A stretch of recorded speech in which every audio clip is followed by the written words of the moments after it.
할렐루야! 오늘도 우리에게 생명 주신 하나님께 기쁨과 감사를 드리며 말씀과 동행하는 하루가 되기를 축복합니다. 11월 26일 하나님께서 오늘 우리에게 주신 말씀은 역대상 15장 1절부터 24절까지 말씀입니다. 제가 1, 2절과 11절부터 15절까지 말씀을 읽도록 하겠습니다. 다윗이 다윗성에서 자기를 위하여 궁전을 세우고 또 하나님의 궤를 둘 곳을 마련하고 그것을 위하여 장막을 치고 다윗이 이르되 레위 사람 외에는 하나님의 궤를 맬 수 없나니 이는 여호와께서 그들을 택하사 여호와의 궤를 메고 영원히 그를 섬기게 하셨음이라 하고 11절부터 15절까지입니다. 다윗이 제사장 사독과 아비아다를 부르고 또 레위 사람 우리엘과 아사야와 요엘과 스마야와 엘리엘과 암미나답을 불러 그들에게 이르되 너희는 레위 사람의 지도자이니 너희와 너희 형제는 몸을 성결하게 하고 내가 마련한 곳으로 이스라엘의 하나님 여호와의 궤를 메어 올리라. 전에는 너희가 매지 아니하였으므로 우리 하나님 여호와께서 우리를 찢으셨으니 이는 우리가 규례대로 그에게 구하지 아니하였음이라 하니 이에 제사장들과 레위 사람들이 이스라엘 하나님 여호와의 궤를 메고 올라가려 하여 몸을 성결하게 하고 모세가 여호와의 말씀을 따라 명령한 대로 레위 자손이 채에 하나님의 궤를 꿰어 어깨에 매니라. 아멘.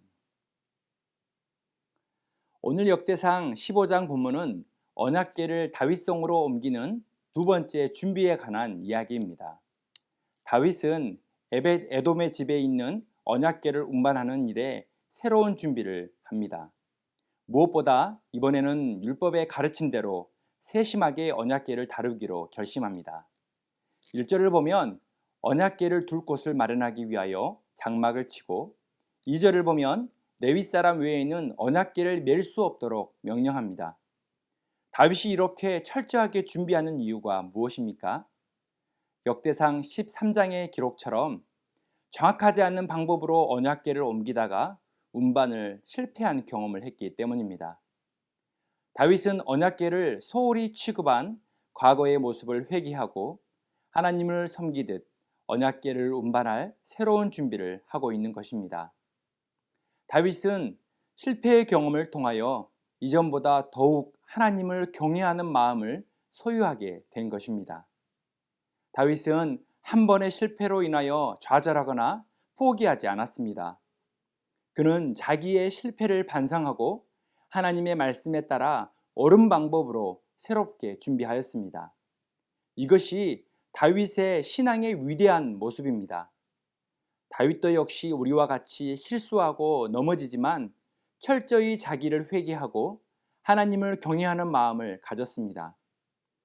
다윗의 위대함은 자신을 변화시켜 나가는 신앙의 태도에 있는 것입니다. 사랑하는 성도 여러분, 하나님의 일을 하는데 어떠한 신앙의 자세를 가지고 있습니까? 한순간의 실수와 실패로 인하여 좌절하고 낙심하지 않기를 바랍니다. 우리는 모두가 완전할 수 없는 연약한 사람입니다. 능력도, 거룩함도, 성실함도 모든 것에 있어서 하나님의 일을 하기에는 부족합니다. 또한 누구나 죄를 짓고 실수를 하는 것이 우리의 모습입니다. 이러한 부끄러운 모습에도 다시 기회를 주시는 하나님을 바라보십시오. 우리가 매일 아침 눈을 뜨고 호흡한다는 것은 하나님께서 우리에게 새로운 생명과 시간을 주신다는 의미입니다.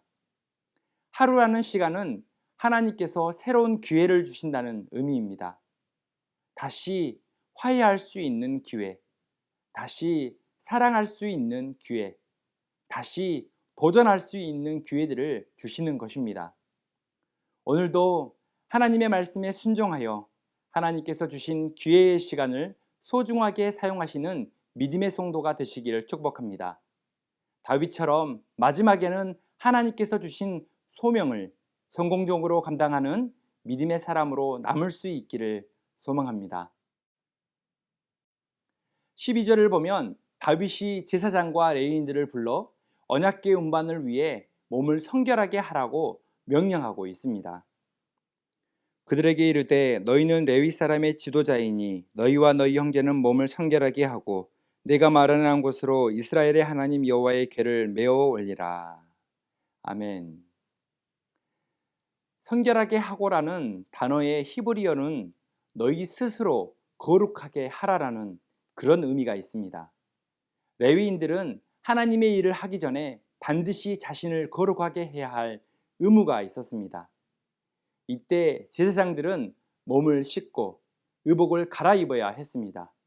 다른 모든 행동들을 절제하고 하나님을 경외하는 마음을 가졌습니다. 스스로 구별된 사람으로 만들어서 준비한 것입니다.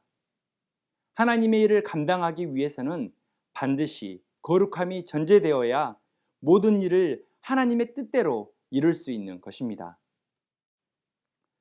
사랑하는 성도 여러분, 세상에서 거룩하게 구별된 사람이 바로 성도입니다. 우리는 세상 속에서 거룩한 하나님의 사역을 감당하는 소명자로 부르심을 받았습니다. 그런데 이 하나님의 부르심은, 하나님의 일은 교회 안에서만 국한되지 않습니다. 거룩한 가정을 세우고 거룩한 공동체를 세우고 거룩한 나라를 세우는 것이 성도가 해야 할 모든 사역입니다. 하나님께서는 레위기 11장 45절에 내가 거룩하니 너희도 거룩할지어다 라고 말씀하셨습니다. 나의 안에 항상 함께 하시는 하나님의 존재를 의식하며 우리가 살아갈 때에 우리는 거룩함을 온전하게 회복할 수 있습니다. 또한 사도 바울은 고린도전서 3장 16절에 너희는 너희가 하나님의 성전인 것과 하나님의 성령이 너희 안에 계시는 것을 알지 못하느냐라고 말씀하셨습니다. 구약 시대에는 하나님께서 성전에 있는 지성소에 임재하셔서 그 백성들 가운데 거하셨습니다. 하지만 신약 시대에는 성령 강림 사건 이후에 성령으로 자기 백성들 중에 우리 하나님은 함께 계십니다. 우리 안에 내주하시는 성령의 인도하심을 따라 스스로를 더욱 거룩한 하나님의 성전으로 가꾸어 가시는 복된 성도님이 되시길 소망합니다. 오늘도 거룩하게 구별된 우리의 삶 속에 성령의 능력과 도우심의 역사가 가득 넘치길 주님의 이름으로 축복합니다. 우리 다 함께 말씀을 적용하겠습니다. 나에게 하나님께서 주시는 새로운 기회는 무엇입니까? 하나님께서 맡겨주신 일들을 감당하기 위해 거룩하게 구별된 삶의 모습은 무엇입니까? 함께 기도하겠습니다. 사랑의 하나님, 우리에게 주신 하루하루가 하나님께서 주신 기회의 시간임을 믿습니다. 오늘 나의 삶에 주시는 생명과 호흡을 통하여 하나님의 말씀과 그 뜻을 이루는 복된 하루가 되게 하여 주옵소서. 낙심하고 지치고 넘어지고 힘겨워하는 삶 속에서도 하나님의 말씀에 순종하여 계속해서 화해하고 사랑하고 회복하고 다시 한번 도전하는 믿음의 성도가 되게 하여 주옵소서. 내 자신을 세상과 거룩하게 구별하여서 하나님의 일을 이루기에, 하나님의 뜻을 이루기에 합당한 모습으로 우리를 거룩하게 만들어가는 복된 성도의 삶이 되게 하여 주옵소서. 오늘도 친히 우리와 함께 하셔서 우리의 삶이 하나님께 영광받기에 합당한 삶이 되게 하여 주옵소서. 감사하며 예수 그리스도의 이름으로 기도드립니다. 아멘.